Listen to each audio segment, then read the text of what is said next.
The long wait is over. It's finally time for the Halloween Havoc pay-per-view. We have our world title match.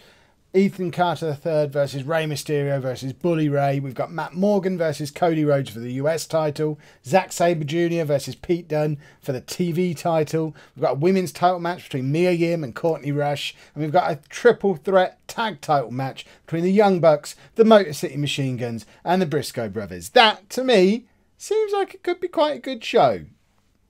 Hello and welcome to part 13 of my WCW Total Extreme Wrestling playthrough. I'm Kev and it's Halloween Havoc. Let's get straight into it. We have a pre-show women's five-way match, mainly because I'm really interested in what's been going on Nitro for the last couple of weeks with Toni Storm being head and shoulders above all the women she's being in the ring with. So I've filtered my women's roster according to who has the best reputations. These were the 5 that came out on top, and I've just thrown them in a match and not told them who the winner is because I want the game to tell me who our best women's wrestlers are, because I think I've got it a little bit wrong at the moment. So it's Kaylee Ray versus Gail Kim versus Mayu Iwatani versus Toni Storm versus AJ Lee. Iwatani, it's her debut. She's been on the roster since the very start, and because I've not heard of her, she's not been getting involved. But it actually turns out that she won the match. She defeats AJ Lee by submission.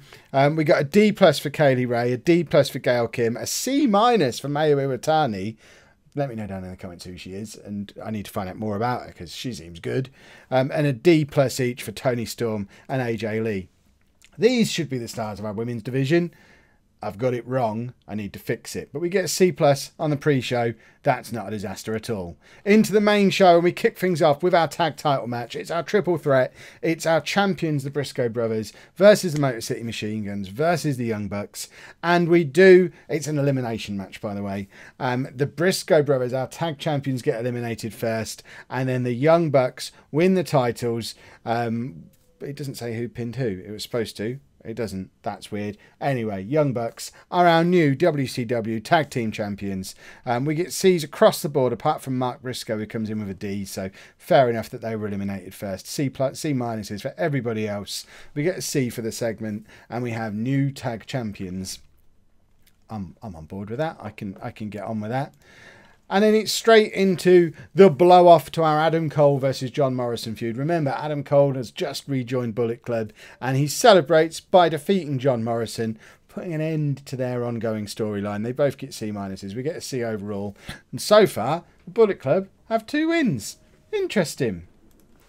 And now we get another feud ender. It's Damien Sandow versus MVP. Damien Sandow picks up the win after 13 minutes. They both get C-. We get a C overall. And finally, after the slow build we've had on this feud, we get to a match where they're actually losing a little bit of heat. That seems like the time to end the feud. And we'll move them both off into other things. They've had a good little feud. It's been productive use of both of their time, because I now see them both in a new light. And we'll try and find a way to use them in and around our main event picture going forward. Zack Sabre Jr. versus Pete Dunne for the TV title. Oh, look at that. A decent match that gets the crowd buzzing. We get a C- for Zack Sabre Jr., a D for Pete Dunne, and we have a new TV champion. Zack Sabre Jr. is the WCW World Television Champion. We get a C- on a segment, and this has potential repercussions going into the launch of Thunder, assuming we can launch it, because we're still not allowed to at the moment, but hopefully before the next TV week begins we can launch Thunder, because Thunder is the TV title is going to feature quite heavily on Thunder as per my current plan, and we have a new champion in the shape of Zack Sabre Jr. And then Shelton Benjamin comes out. He's been generally getting more and more frustrated, and he's just having a shout into a microphone because he can't even get a pay-per-view match. All this stuff going on around him, and Shelton Benjamin, supposed to be a main eventer, that's what he was sold his contract on. He's signed for 3 years as a main eventer, and he can't even get a match on a pay-per-view. And he's just screaming in the ring. And in the end, a challenger comes out. It's Bram.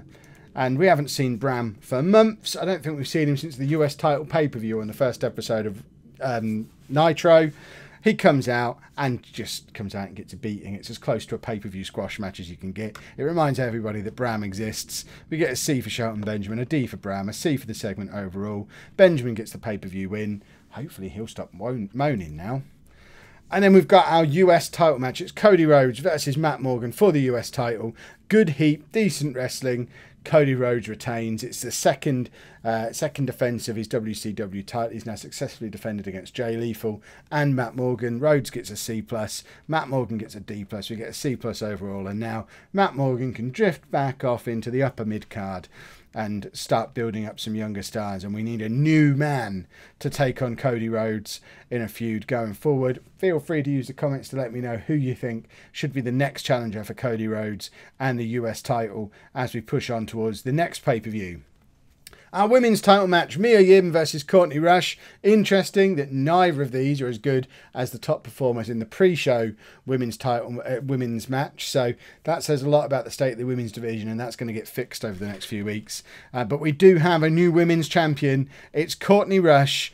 Mia Yim has been defeated. She gets a D, Rush a D-. We get a D overall. Our women's title storyline has advanced, and Courtney Rush is the new women's champion, bringing a title to what faction is she in? The Nexus? I think she's in the Nexus. She's in the Nexus, bringing a title to the Nexus. That was the idea. And now we've got another Carlitos Cabana, because we're all about building Carlito at the moment. So we've not got a match for him. I thought about having him come out and face Shelton Benjamin, but then one of them's got to lose, and that didn't seem like a good plan.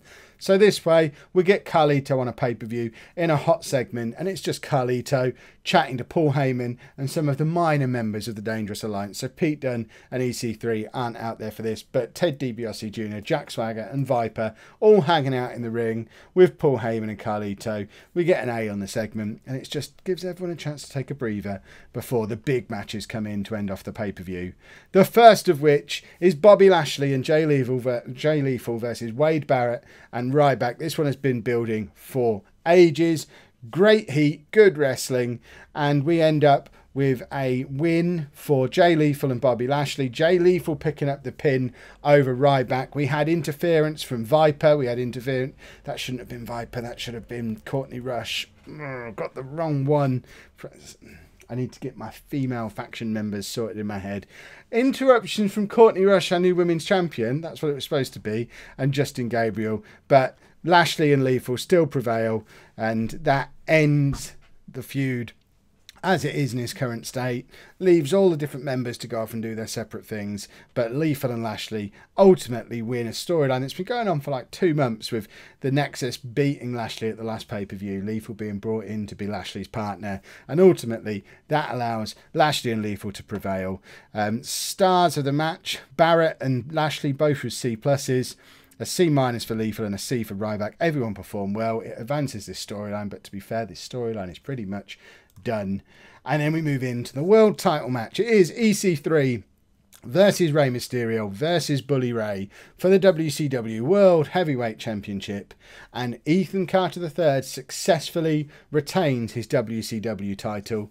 And a little bit of behind the scenes information, that's purely because of how poorly Bully Ray has been received in the month since he joined the company. When he signed at the last pay-per-view, in my head he was winning the title here, and it just hasn't worked out that way. So booking has changed on the fly. EC3 retains the title. Mysterio and Bully Ray disappeared back down into the upper mid card, and we also need a new challenger for EC3. So we need new challengers for both the US and the WCW titles. Mysterio ends up as the star of the match of a B-, a C+ for EC3 and a C for Bully Ray. And it's actually not a bad performance from Bully Ray in the end. Clearly he can put on a good match when he's with the right opposition, but I need a little bit more than that from my world champion. So Bully Ray had his chance and he's lost it.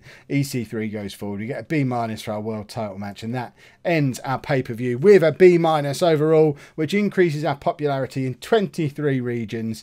And let's make our little end of show speeches. Rey Mysterio needs a special mention for that B- at the end. So he's praised for a great performance. Who else shall we...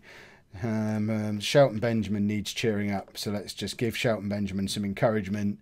And then Mayo What's-Her-Face to Iwatani, just for winning that match. I think we need to point her out as a good example. Make our speech.